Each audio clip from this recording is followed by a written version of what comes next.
하나님께서 교회를 세우셨고요. 그 교회의 존재 목적은 예배다라는 것을 올해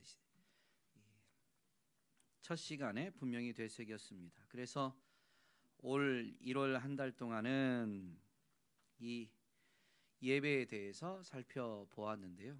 하나님이 세우신 교회를 든든히 하기 위해서 하나님은 교회에 직분자를 세우십니다. 물론 이 직분이다라는 것은 하나님이 부여하시지만 사람들의 모임이다 보니까 그 조직적인 직무인이 겉으로 보기에는 사람들이 세우는 것 같지만 교회를 세우신 분이 하나님이시고 교회를 든든히 하기 위해서 제도적으로 허락하신 것이 직분이다 보니 사실은 직분도 하나님이 세우신 것이고 엄밀히 말하면 직분자도 하나님이 세우시는 것입니다. 교회를 세운다라는 것은 사실 교회에 대한 의미를 되새겨보면 교회는 성도들의 모임이죠. 그러므로 성도를 온전히 세우는 것이 바로 직분입니다. 교회 안에 있는 이 대표적인 직분이 뭐가 있을까요? 네, 목사도 직분이고, 집사, 권사, 장로, 교사 이런 직분이 있습니다. 그런데 이제 이 조직적인 차원에서 보면 집사, 권사, 장로 물론 가르치는 자, 교사가 있지만 그건 좀 뭐라 해야 되지? 조직적인 직분이라기보다는 기능적인 직분입니다. 그래서 집사, 권사, 장로의 직분에 대해서 조직적인 이 직분에 대해서는 성경에 분명히 언급이 되어 있고 그 자격 그리고 그 직분에 요구되는 부분이 명시되어 있기 때문에 성경 말씀을 통해서 집사, 권사, 장로의 직분을 살펴보고자 하는데 다음 주부터 살펴보도록 하고요. 오늘은 말씀 제목에서 분명히 알 수 있는 것처럼 모든 성도가 직분자다라고 했는데요. 근본적으로 그렇다라는 것입니다. 직분은 조금 전에 말씀드린 것처럼 이 교회를 온전히 세우기 위해서 하나님께서 부여하신 것입니다. 교회를 온전히 세운다라는 것, 교회의 구성원인 성도를 세우는 것이죠. 사실 교회의 기능이 제일 중요한 존재 목적이 예배지만 교회 안에서 이루어지는 것은 교제와 봉사, 섬김 등이 있습니다. 교회론에 대해서 다 다루지 않아서 예배만 다루고 와서 그렇긴 하지만 교회에 주는 권면의 말씀 서로가 서로를 돌아보고 사랑과 선행을 격려하는 것이 교회 안에서 이루어져야 되는 일인 것이죠. 그게 성도와 성도 사이에서 이루어지는 일, 교회 안에서 이루어지는 일인 것입니다. 그로 인해서 교회가 든든히 세워지게 되죠. 그래서 집사나 장로 또는 권사 이런 직분이 아니어도 성도 자체는 사실 교회를 세우는 자들인 것입니다. 교회 안에 모여서 교회를 돌아봄으로 인해서 교회가 되고 사실은 교회를 세우는 것이 성도인 것이죠. 그러므로 성도 자체는 사실 직분을 받은 거예요. 성도라고 불려지는 것이 직분처럼 안 여겨지는 경우들이 있지만 실상은 그렇지 않습니다. 교회를 세우고 교회를 섬기는 그 일이 성도에게 주어진 일이기 때문에 성도는 사실 직분을 받은 것이다 라는 것이죠. 오늘 본문은 사도 베드로가 교회에게 보내는 편지의 한 부분이죠. 베드로전서 2장 9절 10절 말씀이니까요. 그래서 본문에서 너희는 이라고 할 때는 이 편지를 받는 그 수신자들인데 그들이 바로 성도들입니다. 그 성도들에게 선포하는 또 가르치는 말씀이 뭐냐면 너희는 택하신 족속이요 왕 같은 제사장들이요 거룩한 나라요 그의 소유가 된 백성이니 이는 너희를 어두운 데서 불러내어 그의 기이한 빛에 들어가신 이의 아름다운 덕을 선포하게 하려 하심이다 라고 선언합니다. 성도들은 어떤 존재냐? 성도의 정체성에 대한 부분이기도 하지만 이 부분을 잘 생각해 보면 성도가 곧 직분자다라는 것을 말하고 있는 것이죠. 너희는 왕 같은 제사장이다 라는 것입니다. 성도의 정체성이기도 하지만 이것은 곧 성도의 직분입니다. 또한 그 직분을 통해서 이루고자 하는 일이 뭐냐면 어두운 데에서 너희를 불러내서 빛에 거하게 하신 분의 아름다운 덕을 선포하게 하려 하심이다 라는 것이죠. 사실 아름다운 덕, 어두운 데서 불러내어 빛에 거하게 하신 분이 하나님이시고 그 어두운 데서 불러내어 빛에 거하게 하신 것이 그분의 아름다운 덕, 즉 다른 단어로 바꾸면 은혜다라는 것입니다. 죄 아래 있는 것을 어두움으로 표현하고 예수 그리스도를 영접함으로 인해서 구원받은 것을 빛 안에 거하는 것으로 비유적으로 설명하는 부분들이 복음서에, 특별히 요한복음에 가장 잘 나타나 있습니다. 그러므로 구원받은 성도들, 그들을 구원하신 분이 하나님이시고 그것이 그분의 은혜다라는 표현이고, 성도들은 사실 하나님의 은혜를 선포하는 직분을 받은 것입니다. 구원의 은혜, 그것을 구원받을 때의 입장, 구원받기 이전으로 말하면 복음이죠. 하나님이 사랑하신다는 것. 죄의 문제를 인생이 해결할 수 없는데 하나님이 독생자를 보내서 우리의 죄를 담당시키셨다는 것. 이게 바로 구원의 복음입니다. 이 일을 하나님이 이루신 거예요. 그러므로 그분의 이루신 일, 구원의 역사, 그분의 인자하심을 선포한다라는 것은 이 구원의 복음이 어디에 기록되어져 있어요? 말씀에. 그러므로 엄밀히 말하면 성도는 이 말씀을 맡은 자고 그 말씀을 선포하는 자입니다. 그래서 말씀이 맡겨지고 말씀을 선포한다라는 것을 다른 단어로 바꾸면 예언하는 것입니다. 성경에서 예언은 미리가 아니고 맡겨진 말씀을 선포하는 거예요. 앞으로 일어날, 장래에 일어날 일을 미리 선포하는 그런 예언이 아니라 하나님이 그 사람에게 맡기신 말씀을 선포하는 것이 성경에서 말하는 예언이고, 이 예언의 사명을 맡은 자들이 예언자 또는 성경에서는 선지자라고 하는 것이죠. 그러므로 엄밀히 말하면 성도는 선지자의 직분을 가진 것입니다. 사실 성도의 정체성을 되새겨보면, 여러분 누가 성도예요? 오늘 본문에서처럼 어둠에 있던 자를 빛 안에 거하게 하셨는데 이제는 빛 안에 거하는 자들이 바로 성도입니다. 빛이 누구시냐? 하나님이시고 곧 예수님이시죠. 예수 그리스도 안에 거하는 자가 성도예요. 예수 그리스도 안에 거한다라는 의미는 뭐냐면 바로 그분을 믿고 그분을 따른다라는 거예요. 예수님을 따라가는 사람들이 성도죠. 그럼 예수가 누구냐? 예수님에 대한 선언이 곧 복음인데 한마디로 요약하면 예수가 그리스도다라는 게 복음이에요. 이건 마가복음 1장 1절에 분명히 나오죠. 복음을 가장 압축하면 예수가 그리스도다라는 것입니다. 여러분, 그리스도라는 단어의 의미가 무엇입니까? 기름 부음 받은 자라는 의미입니다. 히브리어로 말하면 메시아. 이 메시아를 헬라어로 그대로 음역한 게 그리스도이죠.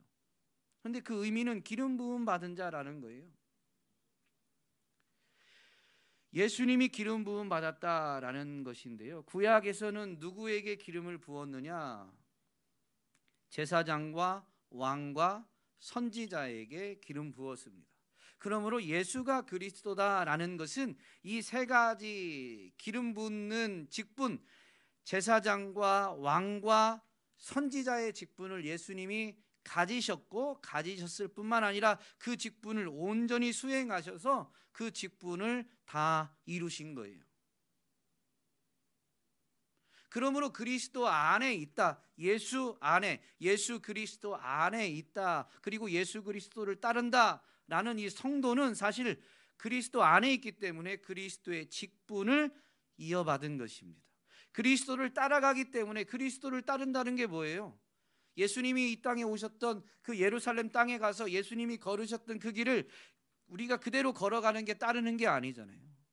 그분이 이 땅에 오셔서 행하시고 이루셨던 이 직분을 수행하는 그 걸음을 우리가 뒤따르는 것, 그러니 그분을 뒤따르는 것, 그분의 직분을 이어받아서 그 직분을 감당하는 것입니다. 그래서 모든 성도는 엄밀히 말하면 제사장과 왕과 선지자의 직분을 가진 것입니다. 오늘 우리는 예수 그리스도께서 이 세 가지 직분을 어떻게 감당하셨는지, 그리고 우리는 어떻게 감당해야 되는지를 살펴보고자 합니다. 먼저 제사장의 직분을 보면 제사장의 직분을 예수님은 어떻게 감당하셨을까요? 히브리서는 예수님의 탁월하심에 대해서 가르치는 내용입니다. 그런데 5장부터는 예수님이 우리의 대제사장이시다라는 것을 설명합니다. 특별히 8장, 9장에 가면 예수님이 온전한 대제사장으로서 그 대제사장의 직분을 어떻게 성취하셨는지를 가르쳐 주는데, 그분은 자기 자신을 단번에 제물로 바쳐서 온전한 제사를 드리시고 그래서 영원한 속죄를 이루셨다라고 우리에게 가르쳐 주죠.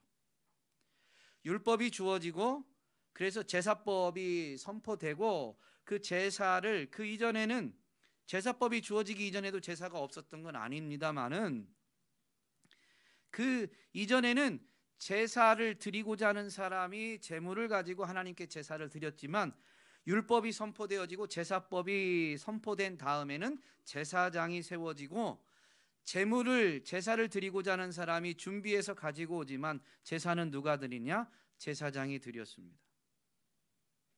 그리고 제사를 드리고 난 다음에 제물에 대해서 예를 들면 엄밀히 말하면 제물을 나누고 제물을 먹는 부분까지도 언급되어져 있는데 그것에 대한 것까지 이행하고 나서 제사장이 그 제사를 드리는 사람들, 즉 이스라엘 백성들을 향해서 속죄를 선포하게 되어 있어요.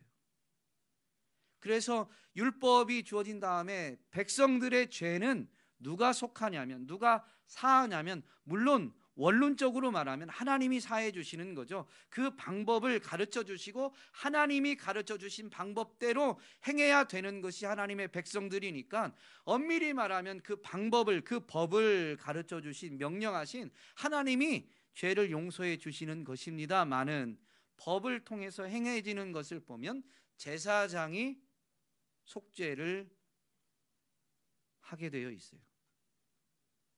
그러나 그것은 정말로 제사장과 또 제물이 온전한 속죄를 이루는 게 아니죠. 그것은 다가올 것의 그림자일 뿐입니다. 그러나 예수님은 자기 자신, 흠없는, 점없는 자기 자신을 제물로 단번에 바치심으로 인해서 영원한 속죄를 이루시는, 우리에게 영원한 속죄를 선언하신, 가져다 주신 온전한 대제사장이다라는 것입니다. 그러니 예수님은 십자가에서 자기 자신을 내어 주심으로 인해서 영원한 속죄를 이루셨습니다. 그러니 그분은 제사장의 직분을 감당하셨고 그 단번의 제사로 영원한 속죄를 이루셨으니 제사장의 직분을 완성하신 것입니다. 예수님이 한 번 드린 그 제사가 왜 영원한 속죄냐? 즉 두 가지 문제를 다 봐야 되는데요. 십자가에서 죽으심으로 인해서 그분은 죄의 값을, 죄의 삭슨 사망이다라고 분명히 가르쳐 주는데, 그 죄의 값을 지불하셨을 뿐만 아니라 죄의 문제를 근원적으로 해결해 주셨습니다. 십자가를 통해서. 십자가는 죽음만이 아니에요. 그래서 죄의 값에 대한 지불만이 아니에요. 타락한 인생, 이 죄의 본성을 가진 인생의 그 죄의 본질적인 문제까지도 예수님이 해결해 주셨다라는 것이죠. 여러분, 죄의 뿌리가 뭘까요? 죄의 시작이 뭐예요? 불순종입니다. 그래서 로마서 3장에서는 불순종이 곧 죄다라는 걸 분명히 가르쳐주고, 이것은 창세기 3장에 있는 타락 사건을 보면 분명히 알 수 있죠.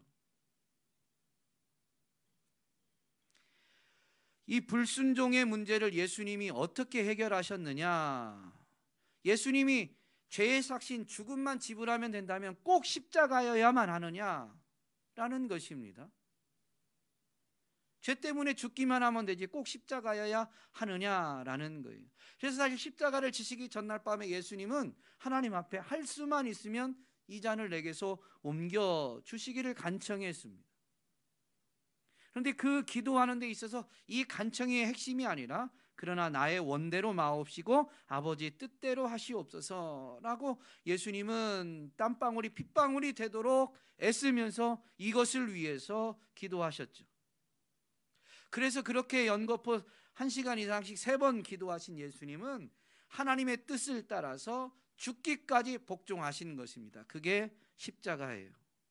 죽음 자체도 분명히 의미가 있습니다. 죄의 값을 그분이 대신 지불하셨으니까. 그분은 죄가 없는 분이니까 그분은 죄의 삭을 받을 이유가 없는데, 우리의 죄를 짊어지심으로 인해서 그분이 죽으심은 우리의 죄값에 대한 지불이에요. 그런데 그것을 지시기까지 그 모진 순환, 고통, 모욕을 다 당하시는 그 십자가의 길을 꼭 걸으셨어야 하느냐라고 할 때에, 그것은 하나님의 뜻을 이루고 하나님의 뜻에 죽기까지 복종하는 걸음이었기 때문에 예수님의 그 순종하심이, 죽기까지 순종하심이 우리의 이 타락한 본성, 불순종의 문제를 근원적으로 해결하신 것입니다. 육체를 가진 우리는 아직도 이 타락한 본성을 가지고 있지만 그리스도 안에 거하게 될 때 우리는 불순종하는 자가 아니에요. 불순종한 것에 대한 그 죄값은 예수님이 지불하셨고, 그걸로 우리는 죄가 용서받은 정도가 아니라, 우리의 의롭다 하심은 죄 없다 하는 선언이 아니라 그리스도께서 죽기까지 복종하심으로 인해서 의를 이루신 의롭다함 때문에 우리가 그리스도의 의를 입어서 천국에 들어가는 거예요. 그래서 신학적으로 이것을 뭐라고 말하냐면,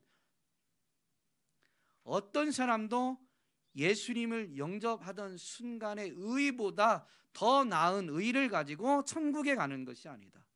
일제 예수님을 믿고 평생 성화되어져서 남들에게 성인이라고 추앙받는다 할지라도 처음 예수님을 영접했을 때 그 의보다 결코 더 낫지 않은, 처음 예수님을 영접했을 때 그 의로 천국에 가는 것이다 라고 설명합니다. 성인들도 100% 순종하는 삶을 살 수 있는 게 아니에요. 생각에서 마음에서 여러 가지 악한 것들이 안 솟아나는 존재가 사람 중에는 없습니다. 그런데 그러한 죄에 대한 값을 예수님이 지불하셨고, 예수님은 하나님의 말씀, 하나님의 뜻을 다 순종하셔서 완전한 의를 이루셨기 때문에 그리스도의 의를 덧입어서 의롭다고 인정받는 것이지, 우리가 잘못한 것에 대해서 예수님이 이미 죽었으니까 우리가 의다라는 게 아닙니다. 우리가 의롭다는 게 아니에요. 이렇게 예수님이 죄의 값도 지불하셨고 죽기까지 복종하심으로 의를 이루셨고, 그분이 지금 하나님 보좌 우편에서 연약한 우리를 위해서 간구하심으로 제사장의 직분을 수행하고 계십니다. 그래서 우리는 이 예수님이 이루신 일이 영원히 효력이 있다. 그래서 그분의 제사는 단 한 번 드렸지만 그 효력은 영원하다. 그래서 영원한 속죄가 됩니다. 그리고 그 제사장이신 예수님의 사역을 통해서, 완성하신 사역을 통해서 오늘 우리는 죄 사함을 받을 뿐만 아니라 그분의 의를 덧입어서 의롭다라고 인정되어지는 것이죠. 왕의 직분을 보면 예수님은 하늘 보좌를 버리고 이 땅에 오셨는데, 하늘 보좌에 앉으셨다라는 것은 그분이 왕이시다라는 분명한 표현인데, 바로 왕 중에서도 왕이십니다. 만왕의 왕이시다라는 것이죠. 예수님이 누구이신지를 체험하여 알게 된 사도 바울이 교회에게 예수님을 가르칠 때 이렇게 설명하는 부분이 있습니다. 골로새서 2장 10절 말씀인데요. 그는, 예수님을 말합니다. 그는 모든 통치자와 권세의 머리시다. 모든 통치자와 권세, 이거를 어떤 지위, 어떤 신분으로 바꾸면 아마 왕이죠, 왕. 근데 그 왕들의 머리가 되신다, 왕 중에 왕이다 라는 것입니다. 계시록에서도 보면 사도 요한이 예수님에 대해서 이렇게 설명합니다. 땅의 임금들의 머리가 되신 예수 그리스도로 말미암아 은혜와 평강이 너희에게 있기를 원하노라. 예수님이 어떤 분이냐? 땅의 임금들의 머리가 되시는 분이다. 만왕의 왕이시다라는 거예요. 그분이 그 하늘 보좌를 버리고 이 땅에 오셨지만 보좌에서 내려오셨다라고 해서 그분이 왕이 아니신 건 아닙니다. 이 땅에 오신 예수님의 행하시는 사역들, 행보를 보면 그분이 왕이시다라는 것이 분명히 드러나게 되는데요. 마태복음 8장 23절부터 27절에는 예수님이 치유의 사건을 일으키니까, 치유를 하시니까 많은 사람들이 몰려들게 돼요. 그런데 사람들을 다 고치신 예수님이, 더 많은 사람들이 이제 예수님을 애워싸고 싸게 되자 제자들을 갈릴리 호수 건너편으로 가라고 내보내십니다.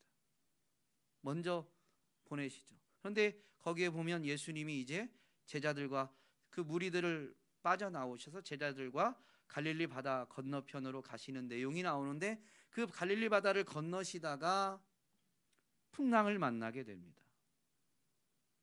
공간복음의 다른 기록들을 보면 이 제자들 중에, 예수님과 함께 갈릴리 바다를 건너가는 제자들 중에는 갈릴리 호수 바다에서 평생을 살아서 어부로 지냈던, 그 갈릴리 바다에 대해서는 누구보다도 전문가인 뱃사람들이 있는데, 그들이 이 풍랑 앞에서 두려워 떨게 됩니다.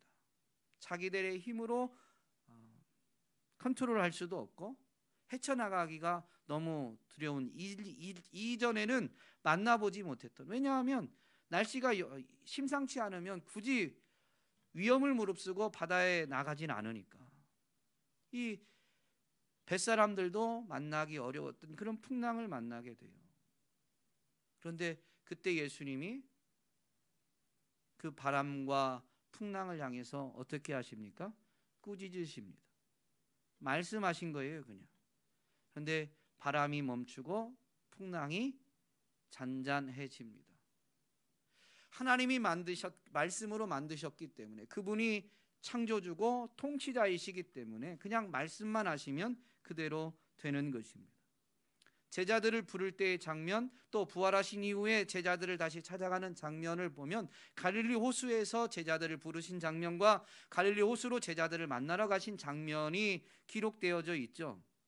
그런데 그 호수에서 만날 때를 보면 다 우리는 기적이라고 말하는데, 창조주인 그분께는 말씀으로 창조하신 세계를 그냥 다스리시는 것입니다. 그게 만왕의 왕이시다라는 분명한 증거들 아닙니까? 밤이 새도록 물고기를 잡았던 베드로가 예수님의 말씀을 의지해서 깊은 데로 가서 그물을 던져요. 그 깊은 데는 도대체 어디일까요? 정확한 어떤 스팟을 얘기했다면 분명히 그렇게 기록되어졌을 것인데 애매모호해요. 지금 물고기를 잡으려면 이 호숫가 바다 가쪽에서 주로 잡고, 조금 더 깊은 곳으로는 잘 안 나간 거죠.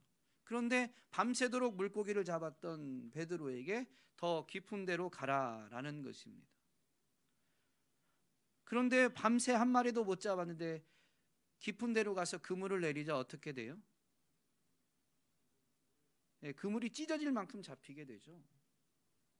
그러면 물고기가 어떻게 된 거예요? 정확한 스팟을 얘기하지 않았다면 베드로가 그물을 던질 때 물고기들이 그물 안으로 모여든 거예요.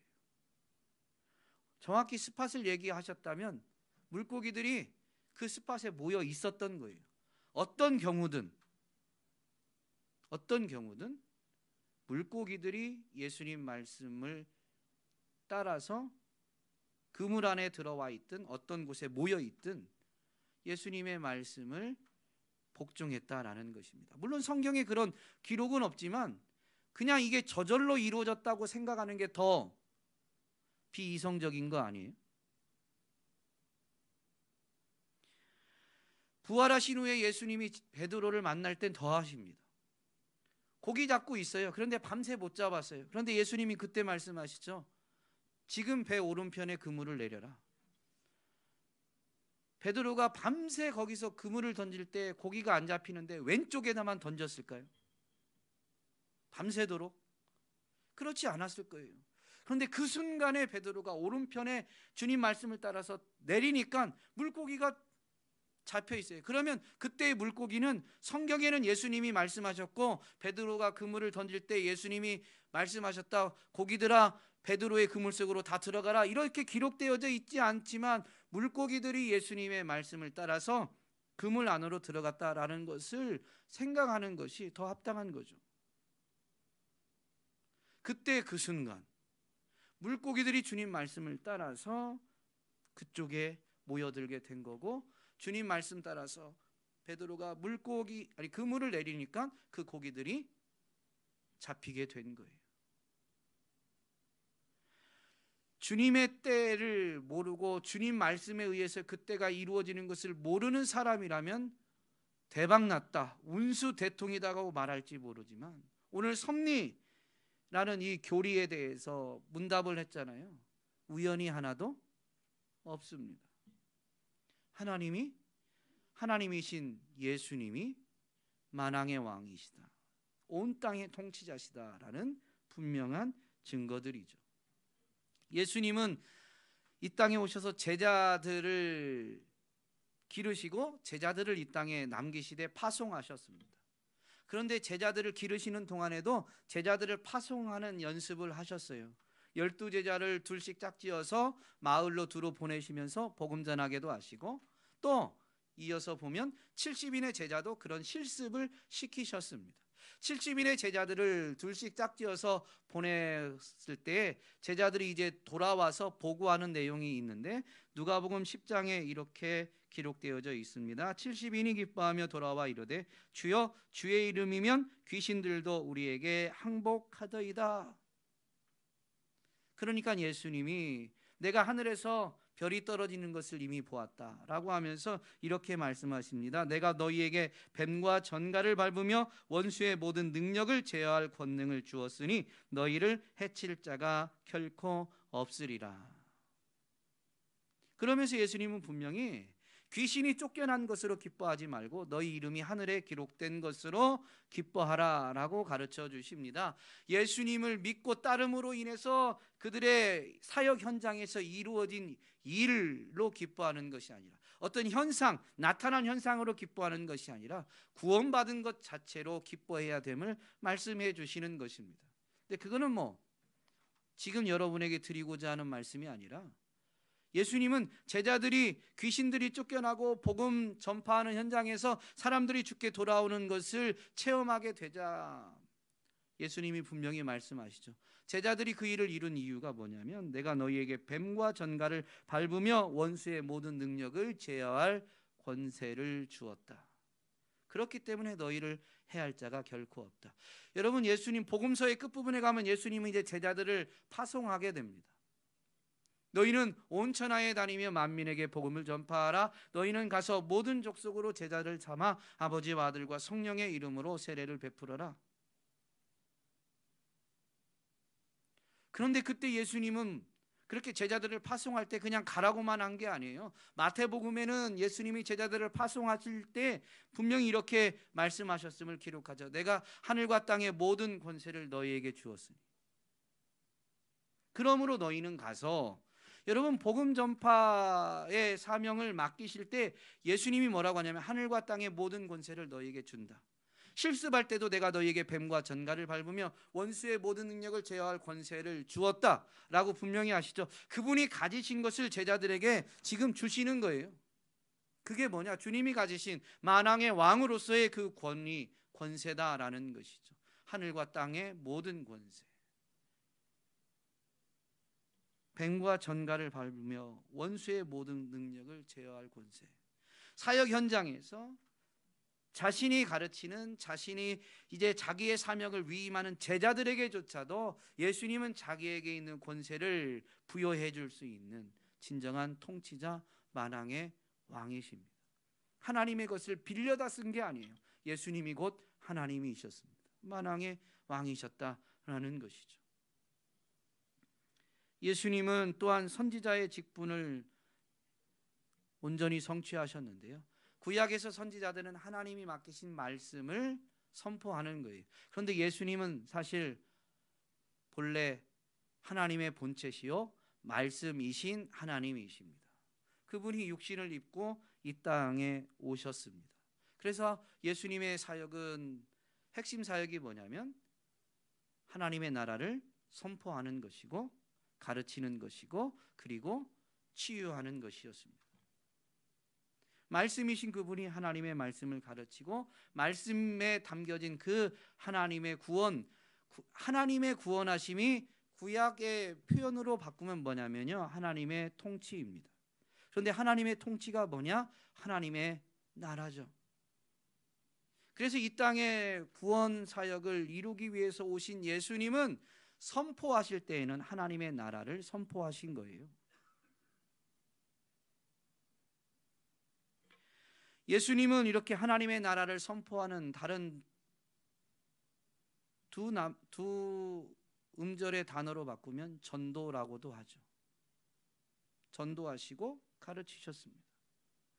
예수님의 가르치는 현장에서 보면 사람들이 예수님의 가르치심을 듣고 놀라워하면서 반응을 보이는데, 이유는 예수님의 가르치심은 서기관과 바리새인들과 같지 아니하고 권위가 있었기 때문이에요. 여러분, 예수님은 만왕의 왕이시기 때문에 권위가 있지만 사실 예수님의 가르침을 듣던 사람들은 예수님이 만왕의 왕이시다라는 것을 깨닫는 사람도 있었겠지만 모르는 사람도 있어요. 그런데도 예수님은 권위 있다고 했거든요. 그러면 어떻게 해서 예수님의 가르침은 권위가 나타났을까요? 그분이 만왕의 왕이시기 때문이긴 하지만 그걸 모른다면 예수님이 만왕의 왕이시기 때문에 갖는 권위는 의미가 없습니다. 그러면 그 가르침 자체에 분명히 권위가 나타난 건데, 도대체 예수님의 가르침은 어떠했기에 권위가 있었을까요? 이걸 알아야 오늘 우리에게 주어진 이 제사장, 왕, 선지자의 직분을 우리가 수행할 수가 있어요. 산상수훈에 보면 예수님은 하나님 나라를 얻게 되는 사람들이 복이 있다라고 선언하고, 그 하나님 나라를 얻게 된 사람들, 즉 제자들인데, 제자들, 성도들의 정체성을 가르치신 다음에 그 성도들이 착한 행실로 삶을 살아날 때에 하나님께 영광을 돌리게 되고 그 하나님이 증거되어짐을 말씀하셨죠. 그러면서 그 착한 행실이 무엇인지를 설명해 주시는데, 먼저 예수님은 율법과 선지자를 폐하러 온 것이 아니고 완성하러 오셨음을 분명히 말씀해 주십니다. 그 율법과 선지자는 구약 성경인데 구약 성경을 완성하신 예수님, 그 그 구약 성경의 완성이 무엇인지를 이제 쭉 설명하시는 거예요. 그것이 서기관과 바리새인들과 비교하면 서기관과 바리새인들의 의와 같지 아니하고 더 나은 의다라는 것입니다. 그 더 나은 의를 따라 살아가는 삶이 곧 착한 행실인 것입니다. 예수님은 이것을 어떻게 설명하느냐? 쭉 그 산상수훈에 다 나오지만 제자들이 살아야 될 삶에 대해서 분명히 이렇게 율법과 선지자를 완성하신다고 말씀하실 때 이렇게 말씀하십니다. 그러므로 누구든지 이 계명 중에 지극히 작은 것 하나라도 버리고 또 그같이 사람을 가르치는 자는 천국에서 지극히 작다 일컬음을 받을 것이요 누구든지 이를 행하며 가르치는 자는 천국에서 크다 일컬음을 받으리라. 계명 중에 지극히 작은 것 하나라도 버리고 또 그같이 사람을 가르치는 자라고 되어 있죠. 핵심은 주님을 따르는 제자들이다라는 것입니다. 그래서 주님을 따르기 때문에 주님이 완성하신 온전히 행하신 그 직분을 이어받아서 제자들은 사실 어떻게 하냐면 이 계명을 작은 것 하나라도 버리지만 사실은 뭐 하는 사람이다? 가르치는 사람이다라는 것입니다. 이때 이 버리다라는 의미가 뭐냐면 누구든지 이를 행하며 가르치는 자는 천국에서 크다 일컬음을 받는다라고 되어 있죠. 그러므로 앞에서 계명 중에 지극히 작은 것 하나라도 버렸다라는 것은 계명은 필요 없다라고 무의미하다라고 무가치하다라고 버렸다는 게 아니라 그 계명을 그대로 지켜 행하지 못하는 사람을 말합니다. 그럼에도 불구하고 믿음으로 구원받은 사람들은 내가 아직은 계명을 지켜 행하지 못해도 이 계명이 바로 하나님이 우리를 사랑해서 주신 것이다 라고 전할 수 있는, 가르칠 수 있는 사람들인 것이죠. 믿음만 있으면 계명을 지켜 행하지 못할지라도 그 사람은 천국에서 작다라고 일컬음 받는다. 천국에 들어가는 것입니다. 믿음으로 가는 거예요. 그런데 그 천국에서 누가 크다라고 인정을 받느냐? 제자라는 관점에서 보면 천국에 들어가는 사람, 주님을 따르는 사람은 이 직분을 그대로 받아서 분명히 가르치는 자이지만 가르치되 행하지 아니하고 가르치는 사람보다는 행하고 가르치는 사람이 크다라는 거예요. 그렇다면 이 가르치는 직분, 선지자의 직분을 완성하신 예수님, 천국에서 예수님이 가장 존귀하고 가장 크신 분이신데 그러면 예수님은 어떻게 가르치셨어요? 모든 율법을 지켜 행하고 가르치셨기 때문에 권위가 있는 거예요. 예수님이 이제 그 산상수훈에서 보면 율법에 대한 해석, 율법의 완성의 의미를 설명해주고 그래서 그 완성된 뜻을 따라서 행해야 되는데 예수님은 그것조차도 다 이루신 것이죠. 다 지켜 행하신 것이죠. 예수님의 가르침에 보면 원수도 사랑하래요. 여러분, 예수님은 원수도 사랑하라는 것을 말로만 가르치신 것이 아니라 직접 몸소 행해 보이시며 가르치신 것입니다.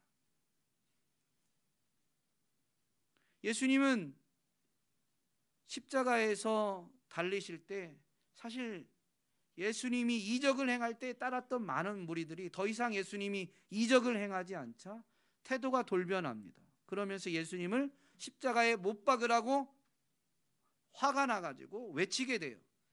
여러분, 우리가 예수님을 믿는 이유가 예수님이 베푸시는 이적에 있다면 이적이 오늘 우리 삶에 더 이상 베풀어지지 않으면 십자가에 못 박으라고 외치는 무리와 우리가 똑같아질 수 있어요. 예수 믿으면 복 받는다더니 예수 믿어도 여전히 고생이네. 여러분, 예수 믿는 이유가 복 받는 데 있다면, 구원에 있지 않고 복 받는 데 있다면 내가 복이라고 여기는 것이 내 삶에 이루어지지 않으면 그 사람은 얼마 못 가서 예수님을 십자가에 못 박듯 아무 가치 없이 버리게 됩니다. 주일날 예배드리러 와서 예배당에 와서 앉아 있는데 이 시간이 무의미하고 이 시간이 부담이 되고 의무감으로 다가온다면 여러분, 우리는 정말로 구원을 받았는가 점검해야 되고, 구원받은 것 때문에 기뻐하고 있는가 점검해야 되는 거예요. 현상, 예수님 말씀대로 했더니 귀신이 나가더라, 예수님 말씀대로 했더니 복을 받더라, 사업이 잘 되더라, 직장에서 인정받고 막 승진이 잘 되더라. 그럴 때도 있겠지만 그러지 않을 수도 있어요. 예수님은 그렇게 돌변한 무리들을 향해서 야, 니네 어떻게 사람이 한순간에 이렇게 되냐, 그들을 향해 원망하지 않았습니다. 그들을 위해서 십자가를 지신 예수님이 속상해가지고, 야, 너희 같은 사람들을 위해서 내가 정말로 십자가에서 죽어야 된다고? 야, 속상하다 속상해, 내려오시지 않았어요. 그 십자가 위에서 뭐라고 부르짖냐면, 아버지, 저들을 사하여 주옵소서. 자기들이 하는 것을 알지 못함이니이다. 여러분이 몰라서 했다고 여러분은 핑계할지 모르지만, 그 핑계가 회개로 이어지지 않으면 통곡할 일이 될 수도 있습니다. 한순간은 그럴 수 있어요. 그래서 예수님은 한순간인 몰라서 그런 경우에 대해서는 분명히 사해해 주십니다. 이 예수님의 십자가의 사랑을 깨달은 사도 바울이 교회를 가르칠 때 분명히 이렇게 가르쳐 주죠. 우리가 아직 죄인 되었을 때, 이 죄인이다라는 것은 하나님에 대한 반역을 의미합니다. 하나님의 원수, 하나님의 반역자였을 때 그리스도께서 우리를 위하여 죽으심으로 하나님께서 우리에 대한 자기의 사랑을 확증하셨느니라. 여러분, 예수님은 우리가 죄인 되었을 때, 원수 되었을 때, 반역하고 있을 때 십자가에서 자기의 생명을 내어 주심으로 우리를 향한 사랑, 하나님의 사랑을 확실한 증거로 보여주셨습니다. 그렇게 몸소 행해 보이시고 하나님의 나라를 가르치시니 그 가르치심이 권위가 있게 된 것입니다. 오늘 우리는 예수 그리스도 안에서 제사장과 왕과 선지자의 직분을 이어받고 있는데, 그럼 우리는 어떻게 이 직분을 수행해야 되느냐? 제사는 예수님이 완성하셨습니다. 오늘 우리는 우리 몸을 속죄의 제물로 드리진 않지만, 제사장이기 때문에 우리 몸을 제물로 드리는 것은 여전히 행해야 되는데, 그게 어떻게 하는 것이냐? 사도 바울은 이 예수님의 사역을 분명히 깨닫고 교회에게 이렇게 권면하죠. 그러므로 형제들아, 내가 하나님의 모든 자비하심으로 너희를 권하노니 너희 몸을 하나님이 기뻐하시는 거룩한 산 제물로 드려라. 여러분이 죽어야 되는 건 아니에요. 그러나 여러분이 몸을 하나님 앞에 살아있지만 제물로 바쳐야 돼요. 그게 무슨 의미냐? 하나님의 선하시고 기뻐하시고 온전한 뜻이 무엇인지 분별해서 하나님의 뜻에 복종하는 삶을 사는 것이 우리의 몸을 하나님 앞에 산 제물로 드리는, 제사 드리는 제사장으로서 살아가는 것입니다. 왕의 직분은 어떻게 우리가 수행할 수 있느냐? 왕은 통치하는 자입니다. 하나님의 나라를 이루고 그 하나님의 나라가 안에 거하는, 그런데 그 하나님의 나라에서 왕이다라는 것은, 여러분, 하나님의 나라가 이루어지지 못하도록 회방하는 대적들을 향해서는 하나님의 나라를 지키기 위해서 왕은 대적과 원수와는 싸울 수도 있어야 됩니다. 다른 나라와 늘 싸우는 게 아니에요. 싸움을 피할 수 있으면 안 하면 되지만, 자기의 나라, 그 하나님의 나라가 위협을 받는다면 전쟁을 불사해야 되는 것이죠. 여러분, 하나님의 나라를 위협하는 존재가 어디에 있습니까? 이 세상 나라가 아니에요. 하나님의 나라는 지금 예수 그리스도께서 재림하실 때 완성되어지기 전까지는 영적으로 임하게 되죠. 그 영적인 하나님의 나라를 대적하는 존재는 영적인 대적입니다. 바로 원수 마귀이죠. 여러분, 성도가 왕의 직분을 감당하는 것은 삶의 자리에서 하나님 나라의 원수인 사탄, 마귀와 영적 싸움, 전쟁을 하는 것입니다. 여러분, 마귀가 하나님의 나라를 어떻게 대적해요? 하나님의 나라의 백성들을 어떻게 공격해요? 그 육체의 정욕과 탐심을 자극해서 하나님 나라의 원리대로 사는 것이 아니라 세상적인 육체적인 원리를 따라 살게 만드는 것이죠. 그러므로 그 사단의 공격에 대적하는 것이 성도들이 해야 될 거예요. 그래서 신약 성경을 보면 교회에 보내는 편지 안에는 바로 이 마귀를 대적하라는 권면이 자주 반복됩니다. 야고보서 4장 7절에 마귀를 대적하라 그리하면 너희를 피하리라 라고 선포하고 있고, 베드로전서 5장에서도 분명히 근신하라 깨어라 너희 대적 마귀가 우는 사자같이 두루다니며 삼킬 자를 찾나니 너희는 믿음을 굳건하게 하여 그를 대적하라 라고 분명히 권면하고 있으며, 사도 바울은 에베소 교회의 마귀의 관계를 능히 대적하기 위하여 하나님의 전신갑주를 입으라 라고 명령하고 있습니다. 명령은 전신갑주를 입으라는 것이지만 엄밀히 말하면 마귀와 싸우기 위함입니다. 교회를 이루는 성도는 왕의 직분을 받았는데, 그 왕의 직분을 받은 성도는 무엇을 해야 되냐면 하나님의 나라를 회방하는, 하나님의 나라를 공격하는 이 마귀와 싸워야 됩니다. 그 싸움은 여러분 자신에게 달려 있어요. 여러분 자신과의 문제예요. 왜냐하면 마귀가 육체의 정욕과 탐심을 통해서 공격해 오기 때문에. 그래서 엄밀히 말하면 영적 싸움을 잘 싸우고 영적 싸움에 승리하는 사람의 삶은 어떤 삶이냐? 절제하는 삶입니다. 세상 풍조를 따르지 않고 내 육체의 정욕을 따르지 않고 절제하는 삶이 영적 싸움에 승리하는 모습입니다. 이게 왕의 직분을 맡은 자가 해야 될 직무 수행인 것이죠. 또한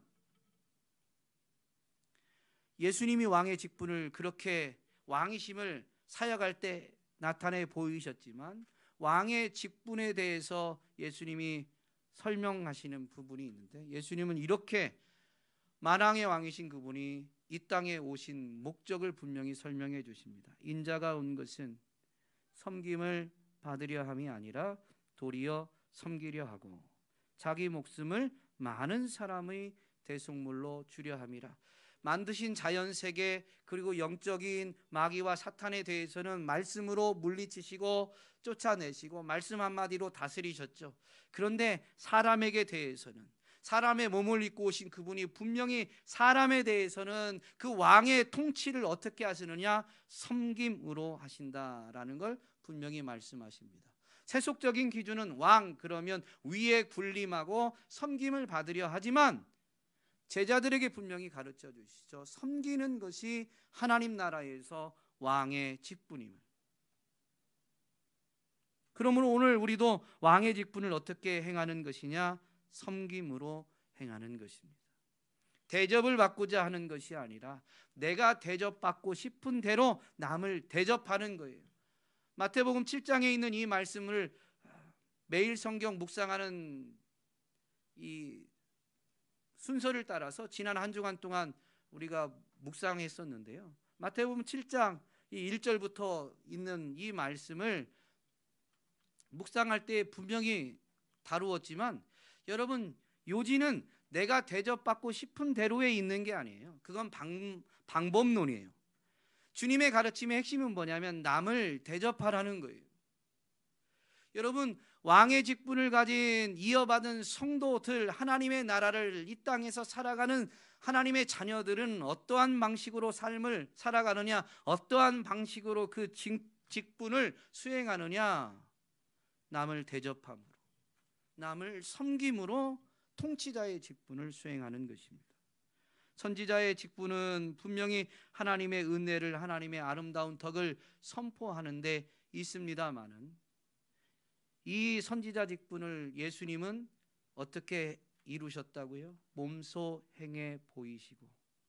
오늘 우리도 복음을 선포해야 됩니다. 하나님의 아름다운 덕, 하나님의 은혜를 선포해야 됩니다. 그런데 세상이 왜 이 복음에 귀를 기울이지 아니하고 도리어 세상이 교회를 비난하고 교회를 조롱할까요? 교회가 복음 선포를 안 한 게 아니에요. 전도 활동을 안 해왔던 게 아니에요. 매우 열심히 해왔죠. 그런데 왜 세상은 그 복음에 귀를 기울이기보다 복음을 전하는 교회를 향하여 조롱하고 비난하고 비웃을까요? 몸소 행해 보이시고 이 부분이 약하니까 우리가 외치는 게 권위 있던 게 아니라 우리가 외치는 그 복음이 싸구려 복음이 되고 우리가 전하는 그것이 허공을 치는 메아리에 불과할 뿐이 된 것이죠. 몸소 행해 보이시고, 물론 선지자의 직분은 그분의 아름다운 덕을 선포해야 됩니다. 그런데 이것이 권위 있게 영향력 있게 전해지려면 몸소 행해 보이고, 그리고 우리의 입술로 선포해야 되는 것이죠.